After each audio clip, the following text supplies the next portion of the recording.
Bonjour et bienvenue sur Gosokulu. Aujourd'hui, nous vous parlerons du transport international. Introduction. Le transport est un élément stratégique qui met en valeur la compétitivité du vendeur. Les entreprises exportatrices choisissent leur mode de transport en fonction du coût, du délai de la sécurité.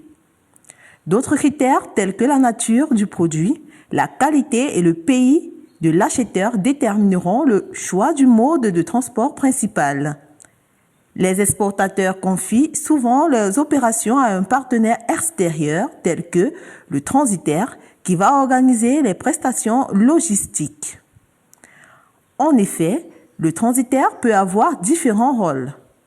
Il peut remplacer l'exportateur dans ses démarches administratives, exemple la douane. Il peut négocier les moyens de transport et enfin, il peut réunir les envois de marchandises en provenance d'un ou plusieurs expéditeurs à l'adresse d'un ou plusieurs destinataires. Les frais de transport seront ainsi partagés avec plusieurs clients. En fonction du secteur de transport, un document de transport différent est utilisé et des règles spécifiques sont appliquées.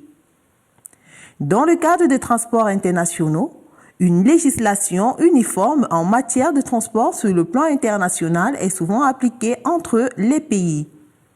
Les pays s'engagent spontanément à respecter cette législation internationale des transports, ce qui explique que cette législation internationale ne soit pas en vigueur partout. Chapitre 1. Transport maritime et fluvial. Introduction.